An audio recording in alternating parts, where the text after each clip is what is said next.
Olá,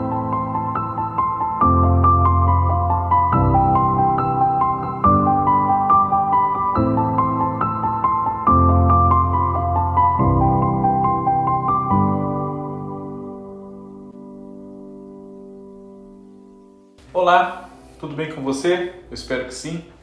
Eu sou o Fábio Costa e, como em toda quinta-feira, se você já acompanha aqui o nosso canal do Observatório da TV no YouTube, sabe que é dia de TBT da TV, o programa em que nós relembramos programas, artistas, novelas, humorísticos de um modo geral, aí tudo relacionado com a televisão. E se você não quer perder nenhum TBT da TV e nenhum dos outros programas, que não só comigo, mas também com Kaká Novelas, com Cadu Safner, com Cristiano Blota, Edianês Parente, João Márcio e o Observatório dos Realities, praticamente aí temos um programa à parte, você pode se inscrever, caso não seja inscrito ainda no nosso canal, e ativar as notificações, aí não perde nada. E também assistir aos conteúdos do Observatório, do Grupo Observatório, na sua plataforma digital de áudio preferida e já do seu cotidiano. Nesta semana o TBT da TV, depois dos especiais de No Limite e de Power Couple, celebra os 30 anos da estreia de uma novela bastante conhecida e até um pouco mal falada. Às vezes as pessoas nem viram a novela e falam mal, embaladas por comentários, memórias às vezes um pouco, como direi, corrompidas ao longo dessas 3 décadas, né? Eu falo de O Dono do Mundo, uma novela de Gilberto Braga, que foi exibida pela TV Globo no seu horário nobre, hoje seria o que a gente chama de novela das 9, né? E estreou no dia 20 de maio de 1991, né? Há 30 anos, na semana passada celebramos esses 30 anos. Gilberto Braga já escrevia novelas desde os anos 70, né? Sua primeira novela foi em 1974, com Lauro César Muniz, Corrida do Ouro. E até o final da década de 70 já havia escrito várias de grande sucesso, né? Senhora, Escrava Isaura, Dona Xepa, Dancing Days, né? Então, em 1991, Gilberto Braga já era um autor tarimbado, calejado e, em geral, de grande sucesso na sua obra. Sua novela anterior, imediatamente ali, a O Dono do Mundo, havia sido Vale Tudo, que ele escreveu em 1988 em parceria com Leonor Basser e Agnaldo Silva. E como deu muito certo Vale Tudo, um questionamento sobre a validade de a gente ser honesto aqui no Brasil, Gilberto Braga, na sua novela seguinte, em 1991, que também teria Agnaldo Silva escrevendo com ele, mas aí Boni, né, o todo-poderoso superintendente, vice-presidente de operações, enfim, ele separou essa dupla, né? E Agnaldo ficou encarregado de escrever a novela seguinte do horário, que viria a ser Pedra sobre Pedra. Falaremos dela em outras oportunidades. Gilberto Braga, então, deu prosseguimento à linha iniciada em Vale Tudo de abordagem de valores éticos, valores morais do povo brasileiro. Mas a história tinha outra estrutura, né? Quando em Vale Tudo havia personagens de muito mau caráter, capazes realmente de qualquer coisa ou quase qualquer coisa para se darem bem, né? Especialmente o César, que era o Carlos Alberto Richelli, a Maria de Fátima, a Glória Pires, né? Vale Tudo tem aquela que é considerada a vilã das vilãs de todas as novelas, que é a Odete Roitman, né? Interpretada pela Beatriz Segal, uma mulher rica, mas sem nenhum conceito de moralidade, nem de ética, além daqueles que a favorecessem, obviamente, né? O Dono do Mundo, digamos assim, batia mais forte no pobre, né? Na grande maioria do público, inclusive, o brasileiro pobre, desprovido de grandes recursos, que quando tira férias vai a Paquetá, não vai a Londres nem a Paris, né? E essa maneira de mostrar os pobres da novela, que na história em questão moravam principalmente no bairro carioca de Madureira, né?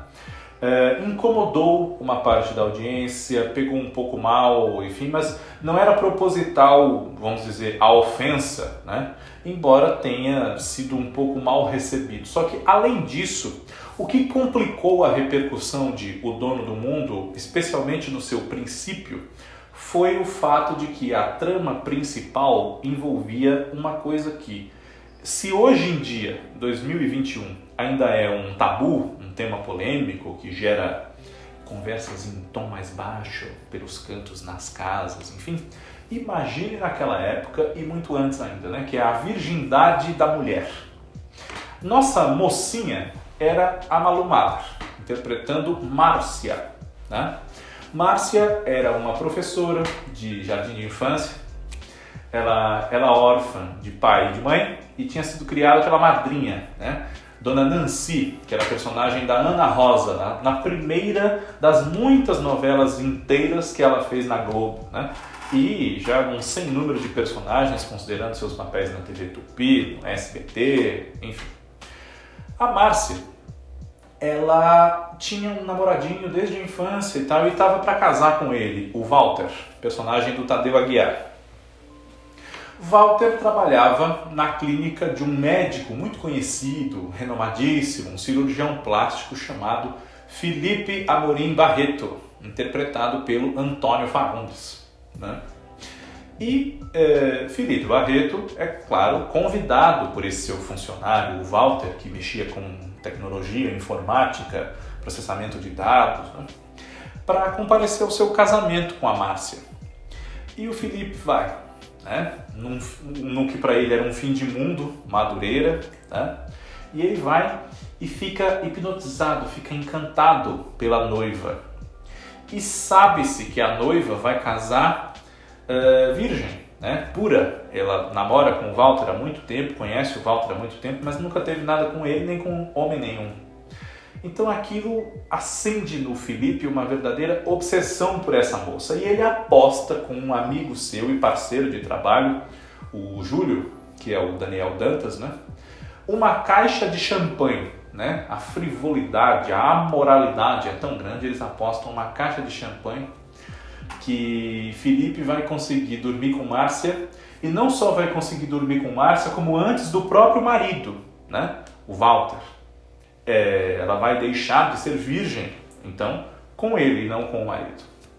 É uma grande audácia, um plano que, em princípio, você pensa que é impossível de ser concretizado, mas para Felipe, nada era impossível, ou pelo menos ele assim via, porque ele arma uma tramóia tão grande para conduzir as núpcias desse casal, pagando para eles uma viagem para o Canadá e atrapalhando a vida do rapaz para que ele não possa passar a noite de núpcias e nem a seguinte, nem outras mais com a esposa, né?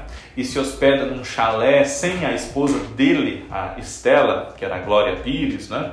Tanto faz que ele representa na vida da Márcia, que não tinha nenhuma experiência, nenhum senso prático de relacionamentos e coisas desse tipo, um príncipe encantado, um homem perfeito, charmoso, bonito, rico, envolvente, que leva a Márcia na conversa e obtém o que ele deseja, né? Ela se apaixona perdidamente por ele, mas o rapaz, o Walter, ao saber de tudo que aconteceu, ele se descontrola, né, e acaba morrendo ao sofrer um acidente de carro, né? Ficamos assim, ocorreu esse acidente, mas esse acidente ocorreu só porque ele saiu desnorteado, então será que Walter se matou? Podemos considerar assim, né? Enfim, o Walter morre, né? A vida dele acaba com a desgraça que se abate sobre essas núpcias dele, ele morre. E é claro que na volta ao Brasil a Márcia é vista como uma coisa das mais baixas e execráveis possíveis por toda a Madureira e até dentro da própria casa dela, né? Porque uma figura que ela tinha como paterna era um tio, o Darcy, que era o papel do Antônio Grassi, né? E também ela tinha em casa dois primos, os filhos da tia Nancy, que foram todos criados como irmãos, né? O Guilherme, que era o papel do Ângelo Antônio, muito conhecido pelo seu apelido Beija-Flor, né? E também o personagem do Marcelo Serrado, o Humberto. Pois bem, Márcia precisa transformar totalmente a sua vida, porque o nome dela foi parar no lixo e em poucos dias Felipe não aguenta mais a perseguição dessa moça. Afinal, para que ele conquistasse o seu objetivo, ele contou as mais variadas mentiras. Que ele tinha se apaixonado por ela perdidamente, que o casamento dele com a Estela ia mal, que ele, na verdade, só estava esperando uma oportunidade melhor para se livrar do casamento com a Estela, etc. Tudo cascata, né? E Márcia acreditou em tudo aquilo. Então, quando ela o confronta em nome desse amor, esse grande amor que eles podiam viver, tudo que ele tinha dito para ela e não sei o que mais, ele se descontrola e revela para ela que a transa dos dois não passou do resultado de uma aposta que ele havia feito, porque ficou cheio de amor para dar quando viu a moça, para usar um termo um pouco mais sutil do que ele usa de fato na própria cena, né, da novela. Pois bem, a partir dali a vida de Márcia passa a girar em torno de uma vingança que ela precisa ter contra esse homem que desgraçou a sua vida, Felipe Barreto. Só que o Brasil, né, recebeu muito mal essa moça como protagonista da novela das 8, que na noite de núpcias cede a sua primeira noite com um homem para um homem que não era o seu marido, né? Então Márcia, o próprio autor Gilberto Braga declarou que passou 8 meses tentando fazer o público gostar da Márcia, né? E não sei se podemos dizer que ele conseguiu, inclusive, né? Porque a personagem depois tem uma recaída amorosa, porque ela se apaixonou de fato pelo Felipe, os dois se envolvem de novo no decorrer da novela, né? Quando o Felipe, a essa altura, já está separado da Estela, que se envolveu com um amigo que se torna algo a mais para ela, o Rodolfo Steiner, que era o personagem do Cadu Moliterno, um empresário ligado a comunicações, enfim, né? Rodolfo é cunhado de Júlio e de Karen, que é a personagem da Maria Padilha, né?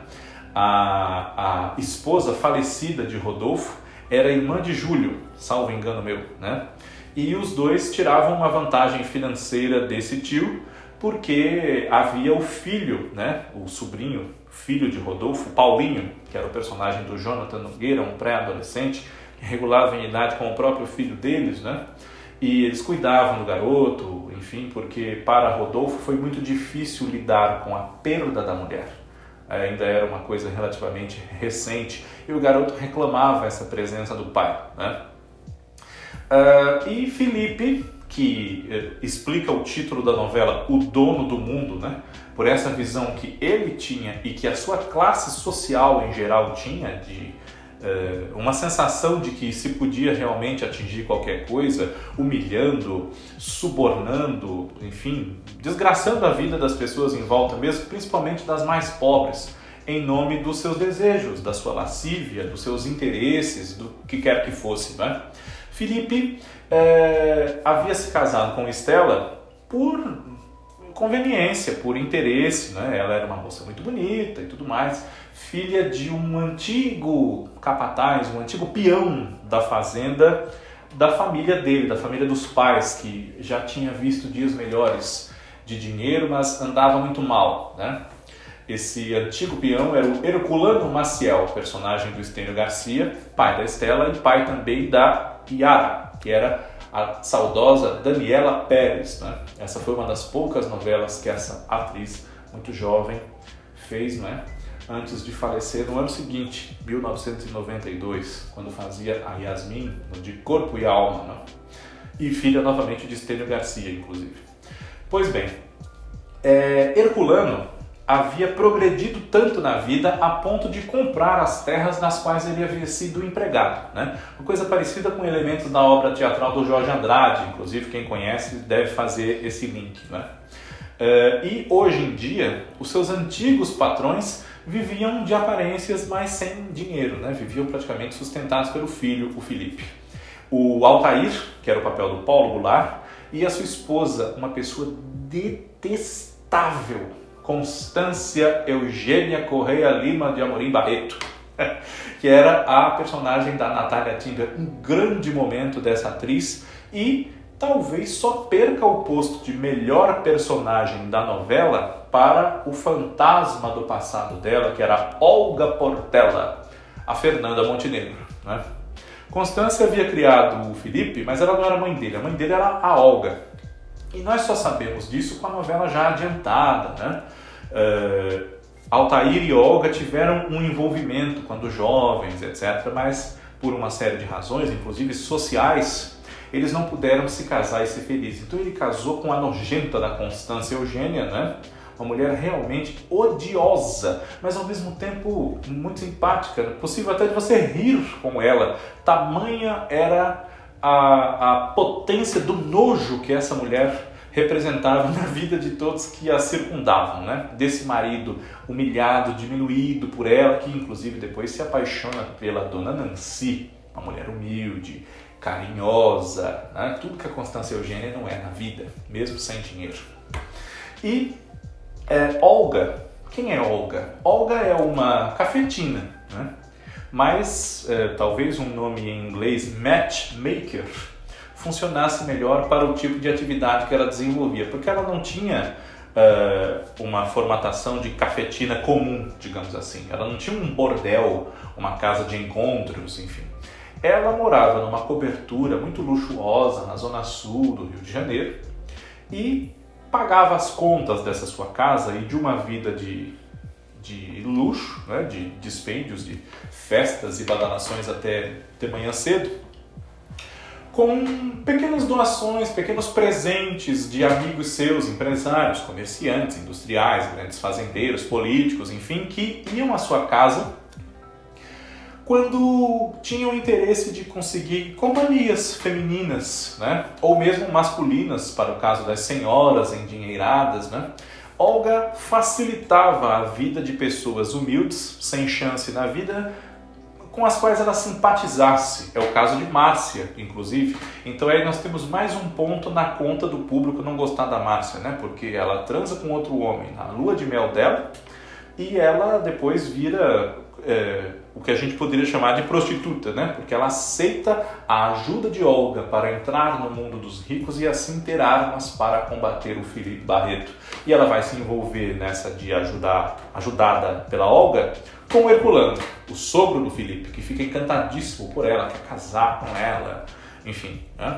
E não podemos falar da Olga sem citar a sua grande amiga, parceira inclusive de trabicagens aí, de arrumação de encontros, né? Que é a Zoraide, ou a Zozo, que era a personagem da Jacqueline Lohans, né? A Olga tinha um costume de carregar um santinho que ela beijava, não lembro qual santinho, mas quando ela via a Constância, ela beijava o santo, né? Falava para Zozo beijar o santo também, que era para espantar a urucubaca da má energia da Constância, né? As duas conhecidas velhas de guerra, né? E as próprias Natália e Fernanda, conhecidas velhas de guerra, né? Porque desde os primórdios da televisão, nos teleteatros, no grande teatro Tupi e em novelas e tudo, elas já estavam lá firmes e fortes, né? Dois patrimônios da nossa dramaturgia aqui no Brasil, né? Em televisão, em teatro, em cinema, como também a nossa, infelizmente, recentemente falecida Eva Vilma e Nissete Bruno e Rosa Maria Murtinho e tantas outras, né? Pois bem, no decorrer da novela, inclusive para adequá-la a anseios do público, né, que recebia mal também aquele protagonista crápula, para quem tudo dava certo, né, por conta da sua posição social, muito bem contextualizada no enredo. Então, ao longo da novela, o dono do mundo passa a não ser mais tão dono assim, né? Ele começa a ter reveses, derrotas, pagando pelo que ele fez com a Márcia e com todo mundo que o rodeava, né? Então, ele é processado por uma das suas pacientes, né? Que a operação nela não deu certo, a vida dela entrou em risco e tudo. A dona Esther, que era a personagem da Odete Lara, uma das poucas novelas que ela fez, né? E inclusive o irmão da Esther, o Lucas, que é o Hugo Carvana, um marceneiro, né? Ele se apaixona pela Olga, quem diria, né? Pode vir a ser então aí o padrasto do próprio Felipe, conforme a genealogia se esclarece, né? E o Felipe perde o direito de clínica, perde o bom casamento, enfim, né? Ele, com a interferência de Márcia em muitas atitudes, ou mesmo sem que a Márcia atue para destruí-lo, já que ela se propôs a isso, chega a confrontá-lo quando perde o bebê que esperava, né? Ela engravidou dele, e ela corta o rosto dele com um bisturi, né? Numa cena muito marcante e forte da novela. E ela diz para ele, deixa muito claro que vai se vingar dele. Ela fala assim: você ainda vai lamber o chão que eu piso, né? E a vida de Márcia só sobe e a de Felipe realmente só desce, né? Até que nós temos mais próximo do final um Felipe modificado, que aprendeu com os tropeços que deu, né? Está aí dando expedientes em hospitais de pessoas menos favorecidas, tentando reconquistar a vida dele, né? De médico. Foi inclusive dividir o apartamento com um rapaz que trabalhava com ele na sua clínica antes, um antigo empregado, o Arlindo, que era o papel do Otávio Miller, né? E Felipe, com essa face de humilde e querendo a redenção, Márcia cai na conversa dele e é aí que ela se envolve com ele de novo, acha que ele, quem sabe, tenha aprendido a lição. Mas a essa altura, não só o Herculano apareceu na vida da Márcia, querendo se casar com ela, dar uma vida muito confortável e feliz a ela, como também outro médico, esse da cidade de Barra Mansa, no Rio de Janeiro, né? Sobrinho da Esther e do Lucas, chega ao Rio e se apaixona pela Márcia quando a conhece, que é o Dr. Otávio, personagem do Paulo Gorgulho. Paulo Gorgulho não estava estreando na TV Globo na época, ele já havia feito trabalhos lá. Mas era praticamente um lançamento do ator de novo para o público da TV Globo, depois do grande sucesso dele como José Leôncio Jovem e José Lucas de Nada na novela Pantanal da TV Manchete no ano anterior, 1990, né? Então Paulo Gorgulho e o próprio Ângelo Antônio, né, que está na novela desde o começo como o Beija-Flor, são figuras trazidas de Pantanal para o elenco de O Dono do Mundo. Isso fora a própria Natália Timber, que havia feito também Pantanal, mas já era uma atriz veterana, enfim. Beija-Flor e a sua amada, a Thaís, que era a Letícia Sabatella, na sua primeira novela da carreira mesmo, são um casal emblemático da novela, né? E eles são até muito mais lembrados hoje do que a própria Márcia, em termos de o que acontece com eles na novela e tudo, né? Era um casal que tinha torcida do público. Para que essa torcida se ampliasse, um início da novela que mostrou o Beija-Flor um pouco ligado a uma filosofia de um subúrbio marginal, surfista de trem, né? Quem sabe influenciável por um marginal da vizinhança dele em Madureira, o Ladislau, que era o Tuca Andrada, né? Podemos revê-lo agora no Viva em Da Cor do Pecado, como Kaique, né? Esse casal tinha muitos problemas, principalmente porque o Beija-Flor acaba se convertendo ao longo da novela num baluarte, um bastião da honestidade, quase uma Raquel de Vale Tudo, né? Que era a personagem da Regina Duarte. E a Thaís entra nessa linha da Olga também, para conquistar uma posição melhor na vida, né? Ela que era filha de um chofer de praça, né, um taxista, o seu Vicente, que era o Cláudio Correia Castro, que consegue engrandecer e abrilhantar mesmo um papel pequeno, como era esse, né? E filha também da dona Almerinda, que era a Beatriz Lira, numa novela que não é do Manuel Carlos, né? Vicente e Almerinda são um casal muito interessante, né? Eles têm outra filha também, que é a Gilda, papel da Betty Goffman, e uma sobrinha, Terezinha, Tássia Camargo, que entra na novela pelo meio, mais ou menos na época que o Otávio entra. O seu Vicente e a dona Almerinda têm uma fase muito engraçada e crescem na novela também, porque a Thaís acaba conquistando um bom marido riquíssimo e apaixonadíssimo por ela, por intermédio da Olga, que é o William, personagem do Antônio Calone. E ela se casa com o William, vai morar na antiga casa do Felipe Barreto, né, que é um apartamento luxuosíssimo, né? Mas segue apaixonada pelo Beija-Flor, que quer distância dela, porque para ele ela é uma prostituta, uma moça de baixa moral, que se vendeu, etc, etc, né? E os pais dela, Almerinda e Vicente, passam a viver situações muito novas para eles, de novos ricos, né? O seu Vicente se adequa muito mais a essa vida, com aparelhos moderníssimos de fax e de não sei o que, e conhecendo bebidas e comidas chiques. É muito engraçado. Um momento que poderia se tornar ridículo com uma má escalação, Mas o diretor dessa novela, que era Denis Carvalho, teve a felicidade de escolher para esse papel um ator do tamanho de Cláudio Correia e Castro, né? Que falava sempre que Thaís podia ter sido muita coisa na vida, muito inteligente, etc. Mas foi logo ficar doente na época do teste de admissão para o colégio Carmela Dutra. Ele fala isso muitas vezes ao longo da novela, né? E Thaís e Beija-Flor acabam tendo o seu final feliz, claro, depois que aprendem com as cabeçadas que dão na vida. Ele, muito honesto, né? Vai trabalhar depois com o Rodolfo na sua empresa de comunicações, né? Na produtora. E os dois acabam se acertando. Ela vê que dinheiro não é tudo, porque é muito infeliz com o William, apesar da gorda conta bancária que ele tinha. Além de William não ser uma pessoa de muito caráter e nem muito certa da cabeça, né? O Dono do Mundo é uma novela que sofreu uma grande concorrência no horário da novela do SBT Carrossel, que era infantil, era uma novela mais tradicional, digamos assim, uma novela mexicana, né, protagonizada pela Gabriela Rivera no papel da professora Helena, que fez, sim, bastante sucesso, principalmente aqui na Praça de São Paulo, que é muito importante para o mercado publicitário, né? Carrossel começava mais ou menos às 8h15 da noite. Então ela pegava um pouco do Jornal Nacional e o princípio de O Dono do Mundo, mas as duas não competiam o tempo todo. Os capítulos de Carrossel eram menores também que os de O Dono do Mundo. E ao contrário do que se fala muito inclusive também sobre Pantanal e Rainha da Sucata, né?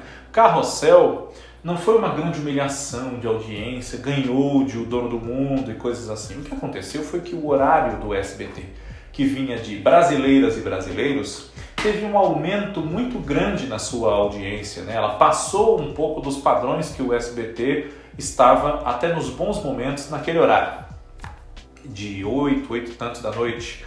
E a audiência da faixa nobre da TV Globo diminuiu com o choque que o público recebeu com a história de O Dono do Mundo, que foi sendo consertada ali, foram sendo inseridos elementos para trazer esse público em busca de uma novela mais tradicional, com o bem vencendo o mal e coisas assim, né?